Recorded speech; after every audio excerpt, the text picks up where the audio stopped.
Emily Harper stepped off the small propeller plane onto the dusty airstrip in Rwanda. She had no idea she was about to stumble into a heart-pounding adventure that would test her courage and reshape her understanding of the wild. The 24-year-old biology graduate from Colorado, with her sun-bleached ponytail and a backpack stuffed with field notes, had come to the Volcanoes National Park with her college friends, Sarah and Jake, chasing a dream to study mountain gorillas up close. Their infectious excitement buzzed through the humid air as they were greeted by their guide, a soft-spoken Rwandan named Kwezi, whose warm smile masked a steely knowledge of the jungle's dangers. "Stay close," he warned, his voice low but firm. "The forest doesn't forgive mistakes, especially after dark." The trio piled into a battered Land Rover, its engine growling as it carved through the rugged trails toward their eco-lodge. The journey was a roller coaster of jolts and bumps, the vehicle lurching over rocky paths as Emily clung to the door handle, her eyes wide with wonder at the emerald canopy stretching endlessly around them.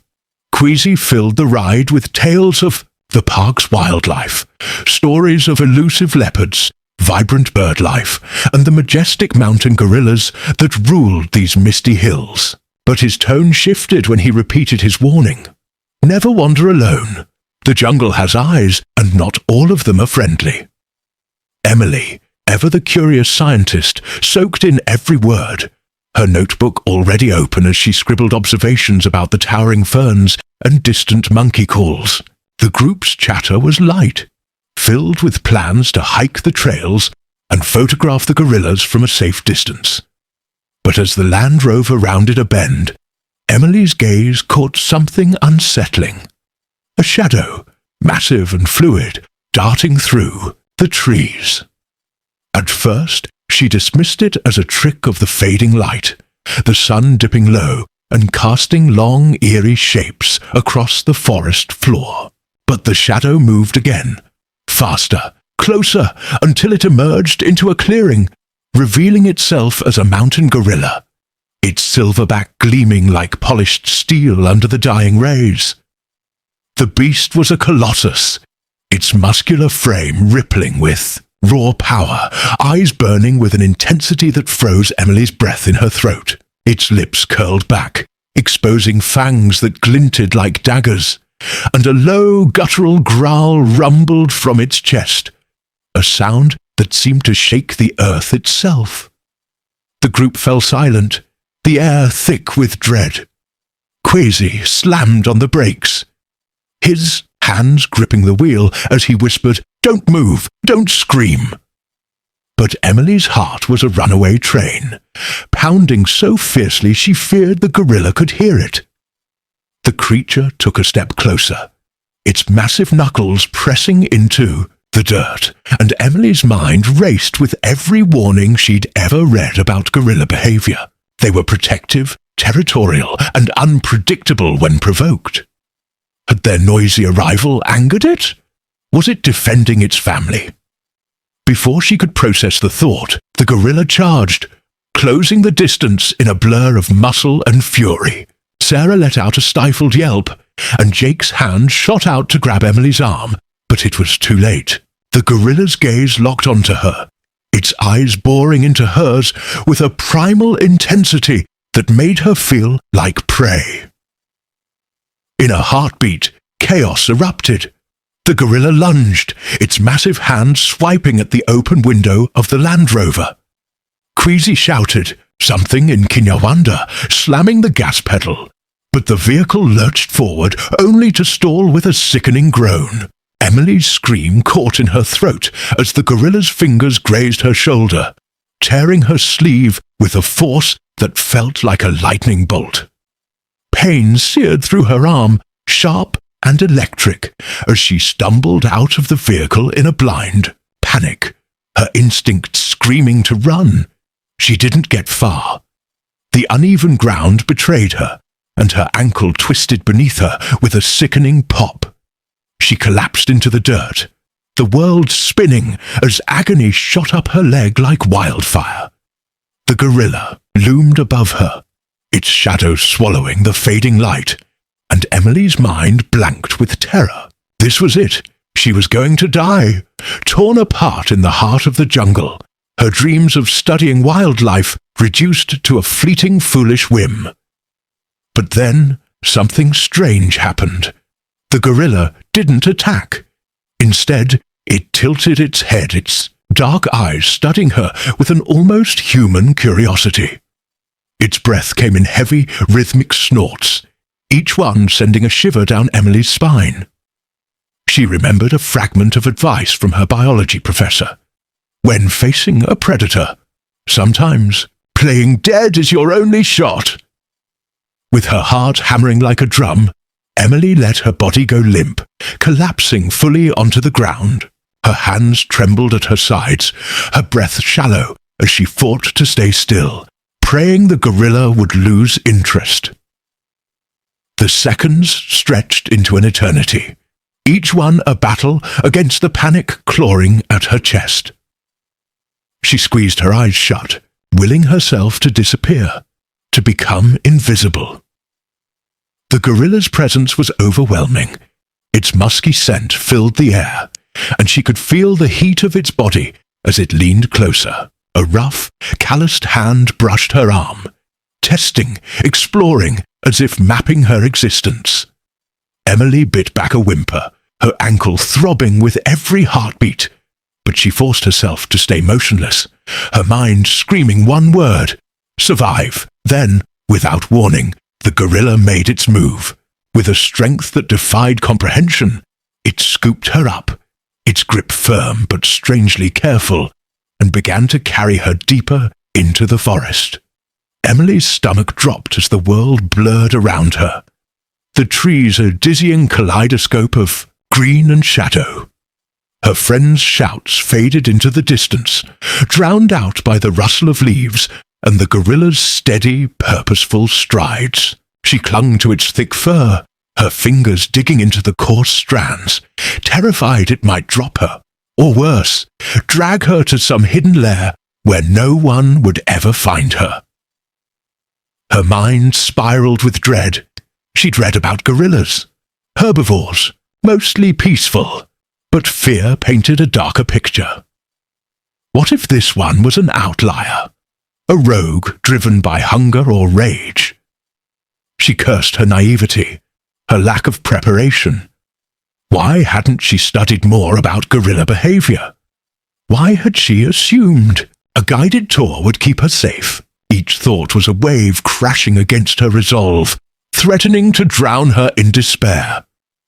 After what felt like hours, the gorilla slowed, its steps deliberate as it entered a small cave tucked beneath a rocky outcrop.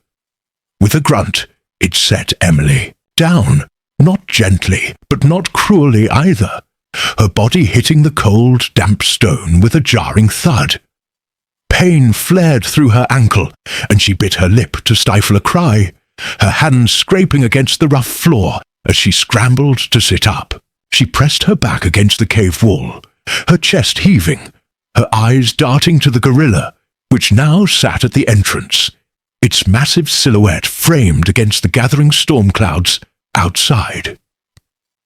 Rain began to fall, a steady drumbeat against the jungle canopy, and Emily's fear mingled with confusion. The gorilla wasn't attacking.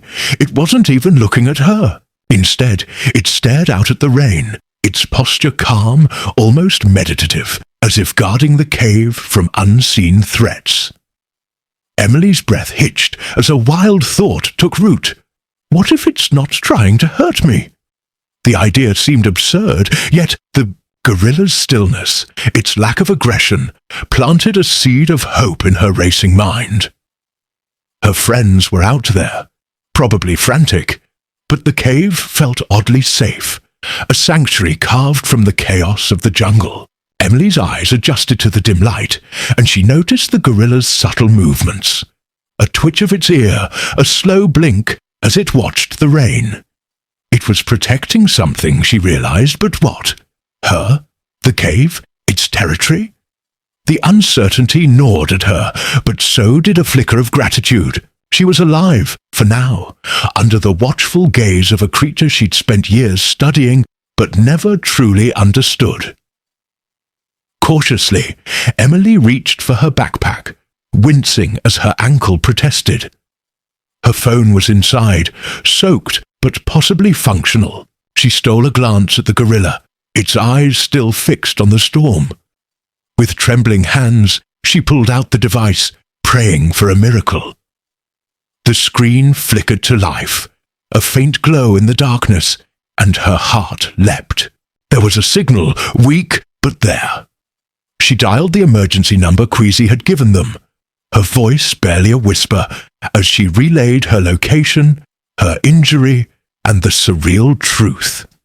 She was in a cave, guarded by a mountain gorilla. The operator's voice was calm, professional, urging her to stay put and keep the phone on for tracking.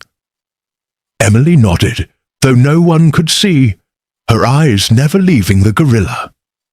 It shifted slightly, its gaze flicking toward her for a moment, and she froze, expecting a reaction. But the creature only snorted softly, returning its attention to the rain. Emboldened by its indifference, Emily rummaged through her backpack again, her fingers brushing against a granola bar. An idea sparked, a risky one, but worth trying. She unwrapped the bar, the crinkle of the wrapper loud in the quiet cave. The gorilla's head turned, its eyes narrowing with curiosity. Emily's pulse quickened, but she forced a smile, breaking off a piece and popping it into her mouth to show it was safe. "See? Just food," she whispered, her voice trembling. She extended the other half toward the gorilla, her arm shaking as she offered it. For a long moment, the creature stared, its expression unreadable. Then, slowly, it reached out, its massive hand dwarfing hers as it took the bar and sniffed it before taking a tentative bite. The sight was almost comical, a 400-pound gorilla nibbling a granola bar like a cautious child. But it filled Emily with a strange warmth. This wasn't just a beast. It was a being, capable of trust, of connection. She didn't know why it had brought her here. But for the first time since the ordeal began, she felt a glimmer of hope that she might survive this. The cave was a cocoon of shadows, its damp walls glistening under the faint glow of Emily's phone screen.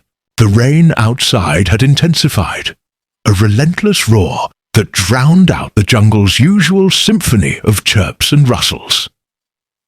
Emily sat huddled against the cold stone, her ankle throbbing like a second heartbeat, her eyes locked on the mountain gorilla at the cave's entrance. The creature, which she'd silently nicknamed Silver for the shimmering streak across its back, remained statue still, its gaze fixed on the storm as if it could see threats hidden in the downpour. Emily's breath steadied, but her mind was a whirlwind of questions. Why had Silver brought her here? Was it truly protecting her, or was she just a pawn in some primal game? The granola bar moment lingered in her mind, a fragile bridge between human and beast. Silver had accepted her offering, chewing slowly, its dark eyes flickering with something Emily couldn't quite name. Trust, maybe, or recognition. But trust was a dangerous bet in a place where survival was the only law. She glanced at her phone again. The battery icon blinked at 10%. A cruel reminder of her ticking clock. The rescue team had promised to track her signal, but the jungle was vast, and the storm was a beast of its own, swallowing trails and turning paths to mud. A sudden crack of thunder jolted her, and Silver's head snapped toward the sound, its muscles tensing like coiled springs. Emily's heart lurched. Something was out there, something that made even a 400-pound gorilla wary. She strained her ears, catching a faint, eerie howl beneath the rain's roar. A leopard? A hyena? Her biology training kicked in, cataloguing the predators that roamed these hills. Leopards were stealthy, solitary hunters, capable of dragging prey twice their weight into the trees. The thought sent a shiver down her spine, her injured ankle a glaring liability. If Silver was guarding her, what was it guarding her from? Her thoughts were interrupted by a rustle at the cave's entrance.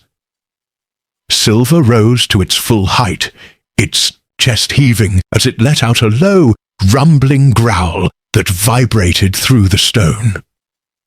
Emily's pulse skyrocketed, her hands clutching the cave floor as she tried to shrink into the shadows. The rustle grew louder, accompanied by a sharp, guttural snarl. Not Silver's, but something else, something hungry. Through the curtain of rain, she glimpsed a flash of spotted fur, sleek and lethal, slinking just beyond the cave's mouth. A leopard, its eyes glowing like twin embers in the dark. Silver exploded into action, its roar shattering the air like a thunderclap. The leopard froze, its body low and taut, but Silver's charge was relentless, a tidal wave of muscle and fury. The two beasts collided in a blur of claws and teeth, the cave echoing with snarls and the sickening thud of flesh against flesh. Emily's scream caught in her throat, her body paralyzed as she watched Silver slam the leopard into the ground, its massive fists pounding with primal force. The leopard writhed, its claws raking Silver's side, drawing dark streaks of blood that mingled with the rain. Emily's mind screamed at her to move, to help, but her body refused, pinned by pain and fear. She'd studied gorillas for years, but nothing in her textbooks prepared her for this.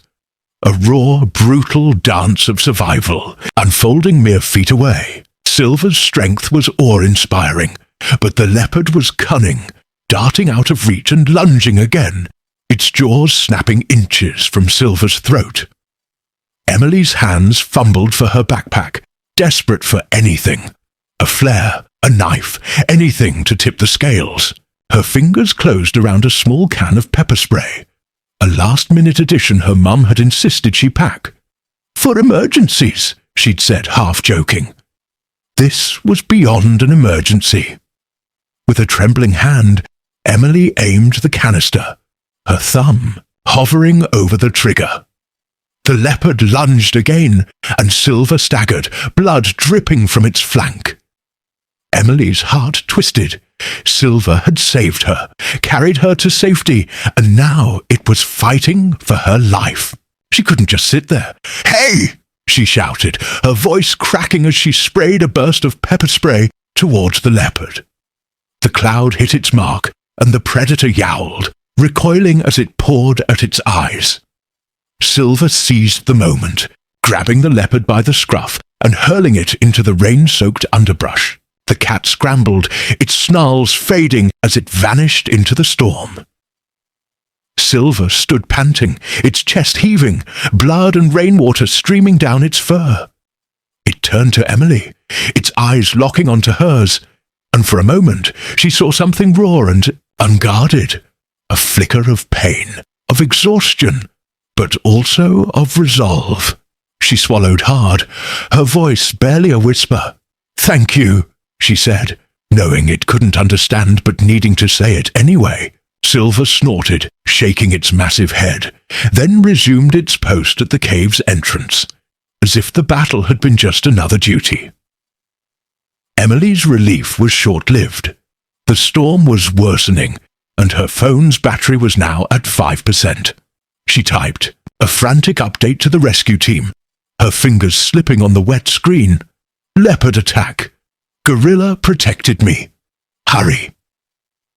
The message sent, but the signal bar flickered, threatening to vanish. She leaned back, her body trembling from cold, pain, and adrenaline. Her thoughts drifted to Sarah and Jake, probably sick with worry back at the lodge. Had they made it back safely? Was Kwezi searching for her? Guilt gnawed at her. She'd insisted on this trip, dragging her friends into the wild for her own dreams. If she didn't make it out, it would be her fault. The cave felt smaller now, the walls closing in as the rain's rhythm lulled her into a fragile calm. Silver's presence was both a comfort and a reminder of her vulnerability. She studied the gorilla, its scars and silver fur telling a story of battles fought and won. It wasn't just a protector, it was a survivor, like her. The thought sparked a flicker of resolve. She wasn't helpless. She was Emily Harper, who'd spent years studying these creatures, who'd dreamed of this moment. If Silver could fight, so could she. Hours passed, or maybe minutes. Time blurred in the cave's dim light. A faint hum broke the silence. Distant, but growing louder. A helicopter? Emily's heart leapt, but Silver tensed, its ears twitching as it rose to its feet. The hum grew into a roar, and through the rain, Emily saw flashes of light piercing the jungle. Headlights, maybe, or searchlights. Relief flooded her, but so did fear. Would Silver see the rescuers as a threat? Would it attack to protect its territory? The gorilla moved to the cave's edge, its posture rigid, a low growl rumbling in its throat. Emily dragged herself closer, ignoring the searing pain in her ankle. "It's okay," she whispered, her voice trembling. "They're here to help." She reached out, her hand hovering near Silver's arm, not daring to touch but desperate, to convey peace. The gorilla glanced at her, its eyes searching, and for a moment she swore it understood. The lights grew brighter, and voices echoed through the storm. Kwezi's, sharp and urgent, calling her name. "Emily! Emily, are you there?" Sarah's voice followed, thick with panic. "Please, answer us." Emily's throat tightened, tears mixing with the rain on her cheeks. "I'm here," she shouted, her voice hoarse but desperate. "The cave! I'm okay!" Silver's growl deepened as figures emerged from the rain. Kwezi, leading a team of rangers, with Sarah and Jake close behind. Sarah's face was streaked with mud and tears, and Jake's eyes were wide with relief. But Silver stepped forward, its massive frame blocking the cave's entrance, its fists pounding the ground in warning. The rangers froze, their hands on their tranquilizer guns, and Kwezi raised a hand, his voice steady. "No sudden moves! He's protecting her!" Emily's heart raced. She couldn't let this end in violence. "Wait!" she called, dragging herself to her feet, her ankles screaming in protest. She limped toward Silver, her hand outstretched, her voice soft but firm. "It's okay, big guy. They're my friends." The gorilla turned, its eyes meeting hers, and she saw that same flicker of understanding. Slowly it stepped aside, its massive hand brushing her shoulder as if to say goodbye. The rangers rushed in, Kwezi supporting Emily as Sarah threw her arms around her, sobbing. "We thought you were gone," Sarah whispered, her voice breaking. Jake's hand squeezed Emily's arm, his usual sarcasm replaced by raw relief. "Don't ever scare us like that again, Harper." Emily managed a shaky smile, her eyes drifting to Silver, who stood at the cave's edge, watching as the rain began to ease. As the rangers guided her toward the rescue vehicle, Emily turned back one last time. Silver was already retreating into the jungle, its silver back glinting in the first rays of dawn. It didn't look back, but Emily felt a pang in her chest, a mix of gratitude and loss. She'd come to study gorillas, but Silver had taught her something deeper, about trust, survival, and the unspoken bonds that tie all living things. Back at the lodge, wrapped in a blanket with her ankle bandaged, Emily recounted the story too, her friends, her voice steady despite the tears.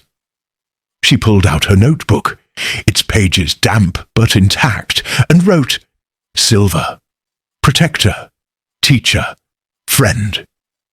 She didn't know if she'd ever see him again, but she knew one thing for certain. The jungle had changed her forever. The journey of Emily Harper in the heart of Rwanda's Volcanoes National Park is more than a tale of survival. It's a tapestry of lessons woven from fear, trust, and the raw beauty of the wild. From her harrowing encounter with Silver, the mountain gorilla, Emily learned that strength often wears a mask of ferocity, that what seems threatening can be a shield against unseen dangers. The gorilla's protective instincts revealed the profound bonds that can exist between species, reminding us that empathy and understanding transcend the boundaries of human and animal.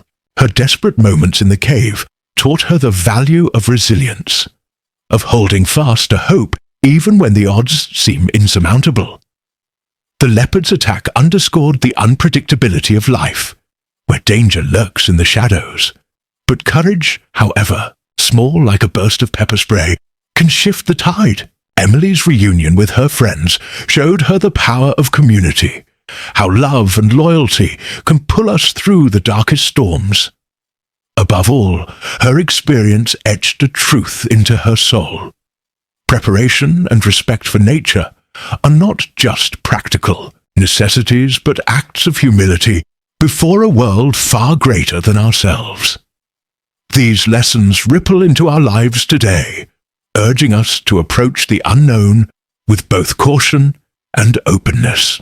In a world that often feels as wild and unpredictable as the jungle, we must learn to listen, truly listen, to the signals around us, whether they come from people, nature, or our own instincts.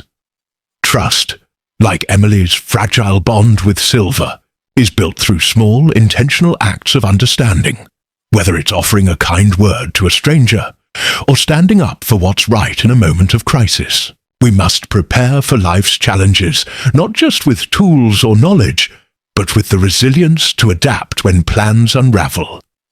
Respect the world around you, its beauty, its dangers, its mysteries, and recognize that survival often depends on coexistence, not conquest. And when fear threatens to paralyze, remember Emily's trembling hand on the pepper spray. Courage isn't the absence of fear, but the choice to act despite it. So, step into your own wilderness with eyes wide open, heart steady, and a willingness to learn from every encounter, knowing that even in the darkest moments, there's a spark of connection waiting to light the way.